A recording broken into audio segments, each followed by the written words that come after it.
देखिए, ये राष्ट्र की एकता अखंडता को बचाए रखने की यात्रा है। भारतीय जनता पार्टी को पूरे सनातन धर्मियों के बीच में एक्सपोज करने की यात्रा है। जिस तरीके से लगातार धर्म का इस्तेमाल पोलराइजेशन ऑफ वोट और अन्य चीज़ों को लेकर किया जा रहा है, निश्चित ही निंदनीय है।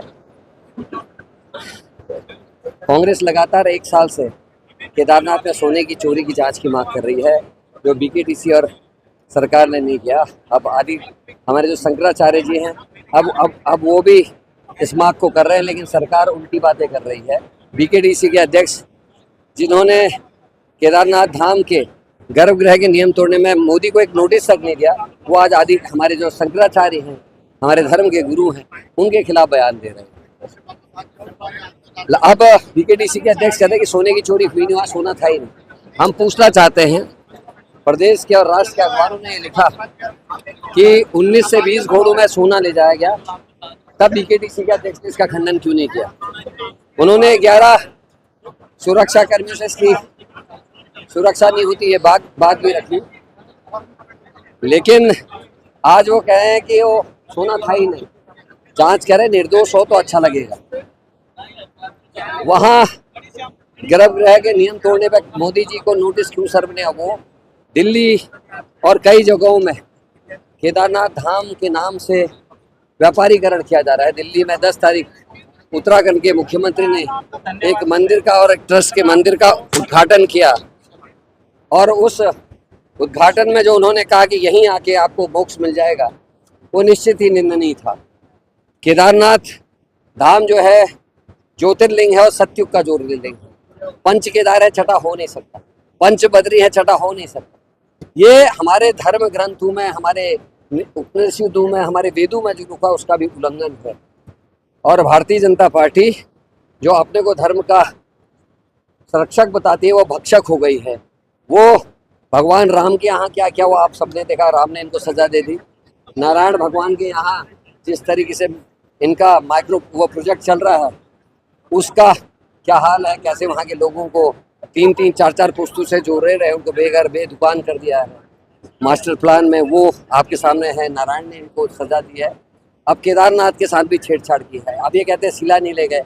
अमर उजाला, दैनिक जागरण, कई दिल्ली के लीडिंग अखबारों ने छापी थी खबर 11 तारीख कि केदारनाथ से लाई हुई शिला का पूजन माननीय मुख्यमंत्री जी और साथियों ने किया है। तो बताएं कि वो सच था या झूठ था, तो खंडन क्यों नहीं हुआ? मेरी यात्रा घोषित करने के बाद, शंकराचार्य जी के विवाद करने के बाद, आनंद फानंद में कैबिनेट बुला के हमारे सीएम साहब ने एक जीओ जारी कर दिया, एक कानून पास कर दिया। मैं पूछना चाहता हूं कि 10 तारीख को सच बोल रहे थे या 19 तारीख को सच बोल रहे थे? और बीकेटीसी और मुख्यमंत्री ये बताएं कि जो कानून बनाया है उसके तहत आपने दिल्ली वाली संस्था के खिलाफ कोई कार्रवाई की? क्योंकि 23 तारीख जो कल का दिन है, मैं पूरी पत्रकारों के बीच में QR कोड का इस्तेमाल करके दिखाया, जिसमें 11 रुपया हम लोगों ने डाला और वो दिल्ली के सेठू को गया। लोग आस्था के साथ केदारनाथ बाबा को चढ़ावा चढ़ा रहे हैं और वो गलतफहमी में दिल्ली जा रहा है।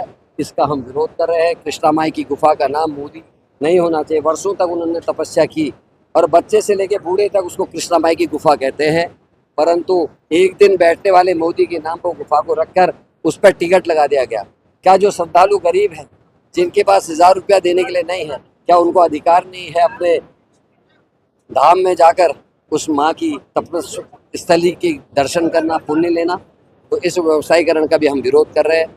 हम केवल हिंदुस्तान नहीं, पूरे विश्व के जितने सनातन धर्म को मानने वाले लोग हैं, उन तक इस संदेश को आप सबके माध्यम से पहुंचाना चाहते हैं। भाजपा लगातार कह रही है कि कांग्रेस के इस केदारनाथ पैदल यात्रा में ना तो कोई कार्यकर्ता शामिल होकर, ना ही कोई आवाज। ये तो देखिए, हमारे पहाड़ में कहावत है, कुछ जगह उसको रागी कहा जाता है, कुछ जगह मडवा कहा जाता है।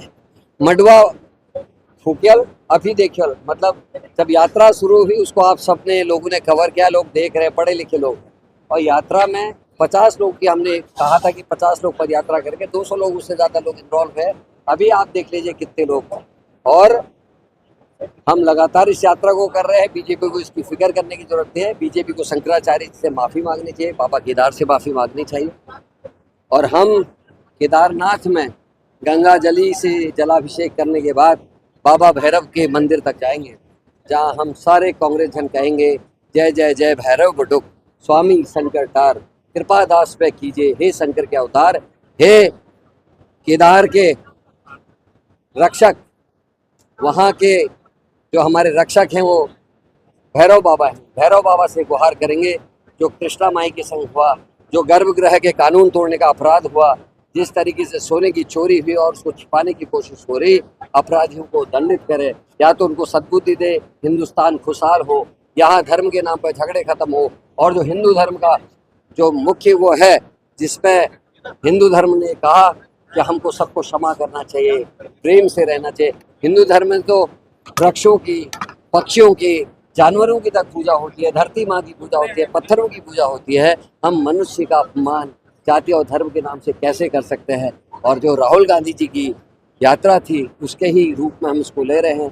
उन्होंने कहा मैं नफरत की दुकानों को बंद करके पूरे भारतवर्ष में सनातन धर्मियों के साथ, मुस्लिम साथियों के साथ, सिख, ईसाई, जैन, जितने भी धर्म को मानने वाले लोग हैं, उन सब को लेकर भारत माँ के बच्चे के रूप में, भारत के नागरिक के रूप में, प्रेम और सौहार्द के माहौल के लिए मोहब्बत की दुकानें खोलने का काम हम करेंगे। और इस यात्रा में भी ईश्वर से, माँ गंगा से, भागीरथ जी से, रैदास जी से, केदार बाबा से, और इस देवभूमि के सभी जितने भी हमारे देवगण हैं, इष्ट देव हैं, इष्ट देवियां हैं, कुल देव हैं, कुल देवियां, उनसे प्रार्थना करते हैं कि यात्रा सफल हो और हिंदुस्तान में सब प्रेम और भाईचारे के साथ रहें, कोई नफरत एक दूसरे से ना करे और भारत को आगे बढ़ाए।